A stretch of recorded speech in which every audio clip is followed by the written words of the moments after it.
Perjalananku mempelajari peninggalan jejak Islam Nusantara berlanjut di kota Solo, tepatnya di Kelurahan Pajang, Kecamatan Laweyan.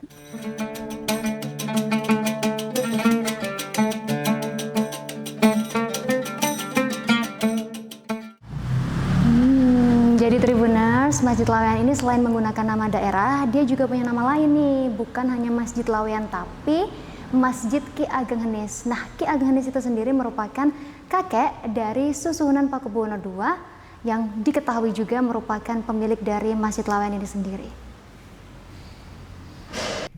Assalamualaikum warahmatullahi wabarakatuh. Solo memiliki sejumlah masjid yang usianya tak lagi muda dan dijadikan untuk wisata religi.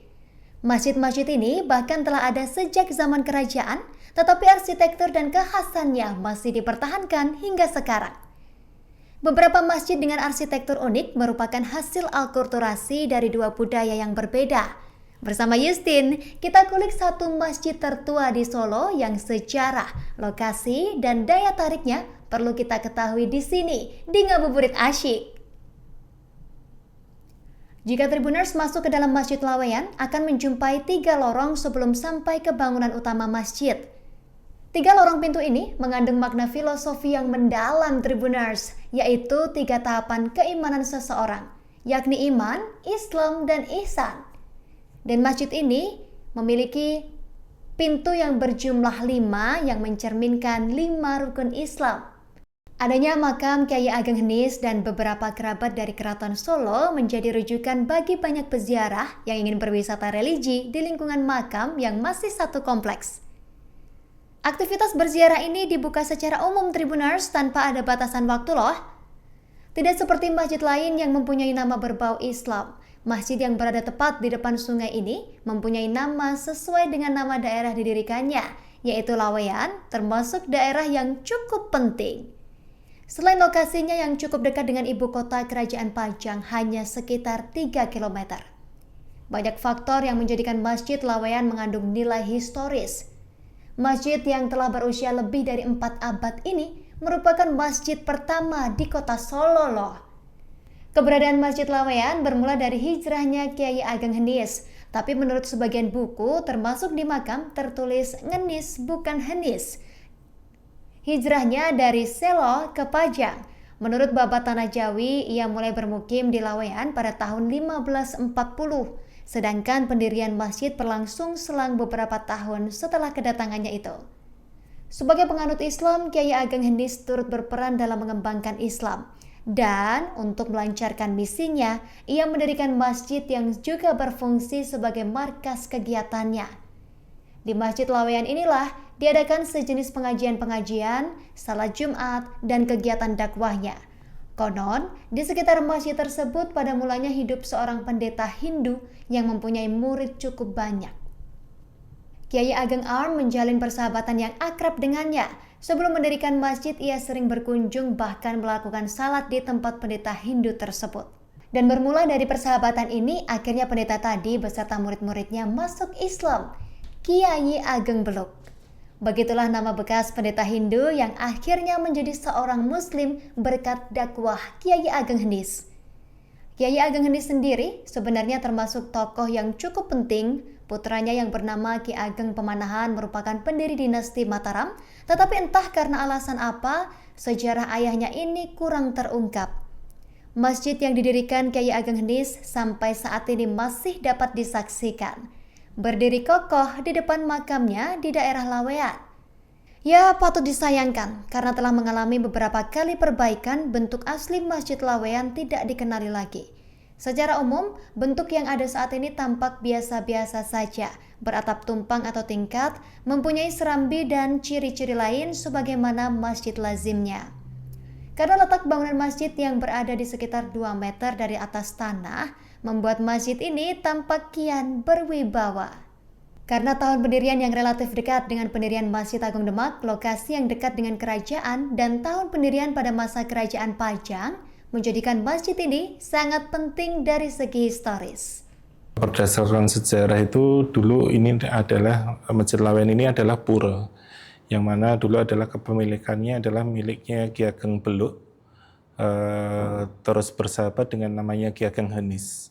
Jadi ketika itu persahabatan mereka itu menghadiahkan puronya sebagai pertemanannya itu sebagai tempat peribadatan umat muslim. Jadi waktu itu bukan jadi langsung masjid tapi menjadi sanggar. Dari sanggar menjadi langgar kemudian menjadi suatu masjid. Jadi kenapa beliau Ki Ageng Beluk itu masuk Islam ya karena dakwahnya Ki Ageng Henis itu bahwasanya Islam itu memeluk, tidak memukul. Jadi asbabnya itu akhirnya pertemanannya ketika itu beliau menghadiahkan puronya sebagai tempat ibadah umat Islam. Kemudian Ki Ageng Beluk waktu itu sudah memeluk Islam. Dan waktu itu tidak ada perdebatan dari masyarakat pada umumnya. Kenapa dari sanggar menjadi sanggar itu sanggarnya milik pura ya. Jadi banyak saya nggak tahu sih apakah itu santri atau apa. Tapi basicnya dulu adalah di depan ini banyak sanggar. Terus jadi pura dari pura sanggar menjadi langgar kemudian menjadi masjid. Jadi persahabatan dari Ki Ageng Beluk dengan Ki Ageng Henis. Waktu itu sampai sekarang masih banyak umat Hindu yang di belakang Masjid Lawen ini masih ada banyak. Tapi sampai saat ini juga tidak mempengaruhi toleransi dengan kita. Mereka juga mendukung setiap kegiatan-kegiatan kita. Kalau pastinya saya kurang begitu mengetahui, tetapi kalau berdasarkan sejarah itu 1546. Jadi Masjid Laweyan ini mungkin salah satu masjid tertua di kota Surakarta, jauh sebelum Masjid Agung berdiri. Jadi Masjid Laweyan ini sebenarnya terletaknya di areanya, untuk letak geografisnya ini di area Pajang, tetapi namanya masih Masjid Laweyan. Jadi kalau letaknya itu namanya kelurahannya Kelurahan Pajang, tapi kecamatannya Laweyan. Tidak, jadi waktu awal itu saya sempat membaca beberapa buku itu namanya Masjid Ki Ageng Henis. Ya, terus menjadi Masjid Laweyan itu baru mungkin sekitar tahun 2000-an. Ya, tahun 2000-an. Lewatnya nanti sebelah selatan terus ke barat. Jadi makam Ki Ageng Henis dengan Ki Ageng Beluk itu berbeda. Yang mana kalau untuk areanya Ki Ageng Henis itu adalah untuk makam-makam keluarga kerajaan. Terus kalau Ki Ageng Beluk itu nanti lewatnya sebelah sisi utara, terus belakang ke barat itu ada makam Ki Ageng Beluk itu dimakamkan di situ untuk masyarakat. Jadi waktu itu ada suatu perdebatan juga kenapa Ki Ageng Beluk tidak dimakamkan jadi satu dengan Ki Ageng Henis. Itu satu adalah Ki Ageng Beluk tidak mau dikatakan sebagai kiai karena beliau baru aja mualaf. Dan di lain pihak adalah Ki Ageng Beluk bukan salah satu keluarga kerajaan, maka tidak boleh dimakamkan di area keluarga kerajaan. Jadi versinya ada 2 atau 3, itu saya yang ketiga kurang begitu paham.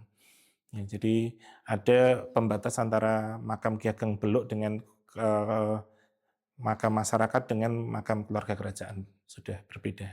Kalau dari segi arsitekturnya memang bagian depan itu memang ada 2 versi juga, yang mana cagak-cagaknya itu ketika itu perpindahan dari keraton Kartosuro terus dipindahkan ke sini. Terus ada versi yang kedua adalah ketika itu Masjid Agung sedang melakukan suatu perubahan renovasi, terus dari Masjid Agung dipindahkan ke Laweyan. Makanya di atapnya ini, di kawungnya itu dengan Masjid Agung sama. Ya, jadi versinya masih saya belum mengetahui pastinya. Tetapi memang kalau berdasarkan cerita dulu dari keraton terus dipindahkan ke Masjid Agung baru dipindahkan ke sini. Ya, terus untuk arsitekturnya semuanya masih sama, kita tidak pernah merubah sama sekali. Jadi tahun 1910 atau 30 mungkin 30-an 1930 1940 itu ini kan seperti ini, belakang itu mimbar peninggalannya PB ke-10. PB ke-10 itu beliau adalah salah satu mungkin raja terkaya di dunia. Jadi beliau meninggalkan di Indonesia khususnya di Jawa itu salah satunya yang pasti ada beduk, terus ada mimbar. Tetapi beduk ini memang ketika kemarin saya tanyakan memang peninggalan dari PB kedua. Terus ada roster ini 1940 kalau nggak salah atau 1900-an itu ketika itu ini memang tidak ada pembatasnya. Jadi roster itu dikasih ketika banyaknya hewan ternak yang masuk ke Masjid Laweyan. Ya.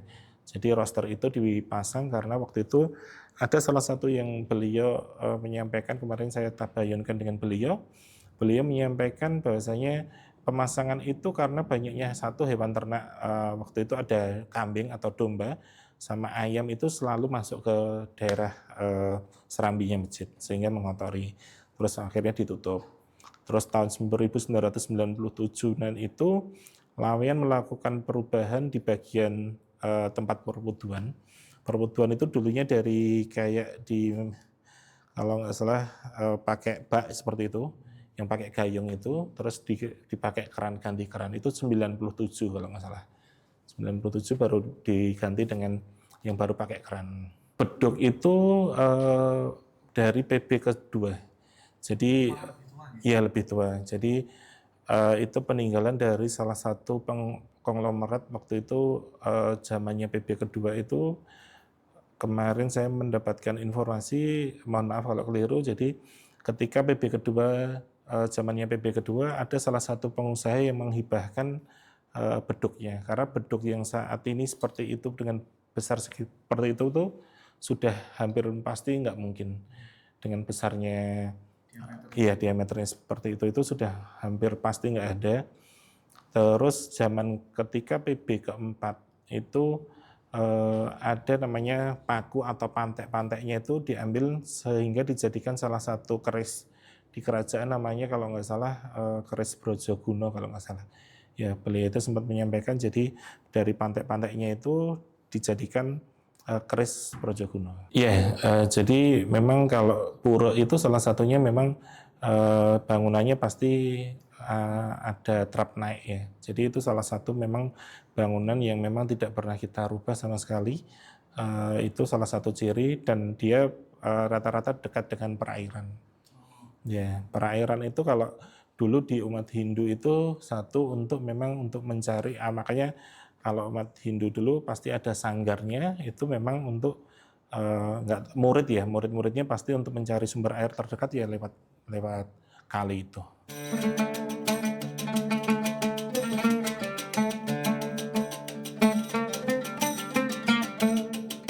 Jadi Tribuners, Masjid Laweyan ini merupakan monumen keberhasilan dalam menyiarkan agama Islam atau dakwah kultural di Kota Solo.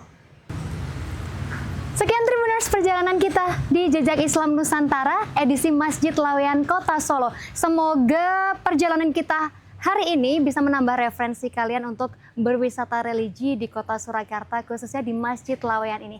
Sampai jumpa bareng Justin di edisi Jejak Islam Nusantara selanjutnya. Selamat menunaikan ibadah puasa, melanjutkan ibadah puasa kalian. Tetap stay di Ngabuburit Asyik. Sampai jumpa di edisi selanjutnya. Wassalamualaikum warahmatullahi wabarakatuh.